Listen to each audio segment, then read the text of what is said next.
sa panahon ng latest news. Diyan sa linya nga itong pag-asa maktaan pinagi ni Sir Eber Tenyo. Sir Eber, good morning.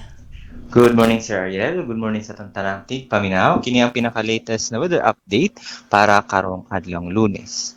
Ang easterlies o ang init na hangin na nagagikan sa dagat Pasipiko ang padayong nakapekto sa tibok nasod ug mahitungod na dinhi sa may Western Visayas sakip na pud ang Negros Island region makasinati sa madag-umong kalangitan inubanan sa mga katag-katag na pag-uwan panugdog og kilat. Samtang ang nabiling bahin sa Visayas sakip na ang Central Visayas makasinati sa medyo mapanganurong nga to sa mapanganurong kalangitan o generally fair weather na lamang. Posible gihapon ng mga kalit na pagtaas sa tubig baha o pagdahili sa yuta, ilabihan na sa mga higayon na adunay mga kusog na pag-uwan na masinati. Maong mas mayong magpabilintang mahimantayon sa mga issuances na gipagawasikan dinhi sa DOST Pag-asa Visayas. Ug para sa kahimtang sa tunghangin o kadagatan, ang tibok Visayas makasinati gihapon sa hinay ngadto sa kasarangan na pagguro sa hangin na nagagikan sa dagat Pasipiko. Nagagikan sa sidlakan ngadto sa amihanan sidlakan di ng kadagatan aduna po'y hinay ngadto sa kasarangan ang mga pagbalod. Wala kitay nakataas na gill warning signal sa bisan asang bahin sa atong mga baybayon dinhi sa Visayas. Ug para sa atong temperatura karong adlaw posible nga na sa 26 hangtod 32 degrees Celsius ang masinati samtang ang heat index o ang pinakataas na heat index na gibanabana moabot sa 38 degrees Celsius. Kini ana sa extreme caution category o posible ang mga heat exhaustion, heat cramps o heat stroke.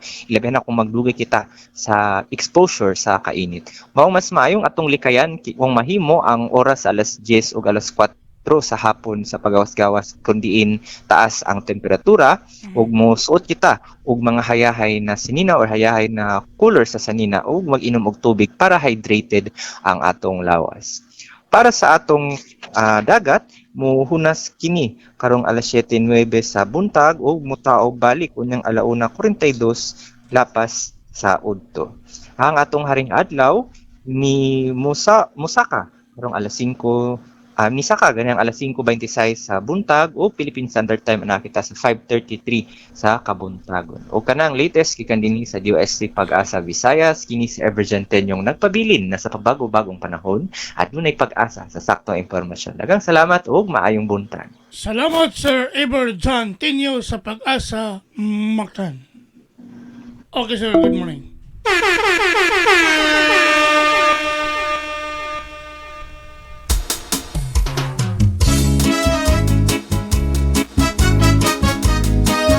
Inyo gadabate katong dagan sa kahimtang sa panahon nining adlong Lunes pizza 4 bulan sa Mayo tuig 2026 pinagi ni Sir Evergen Tenyo ang atong weather specialist gikan sa Pag-asa Mactan nga naghatol sa tong dagan sa kahimtang sa panahon nining adlaw nga Lunes. Salamat kayo ni Sir Evergen Tenyo ang atong weather specialist gikan sa Pag-asa Mactan.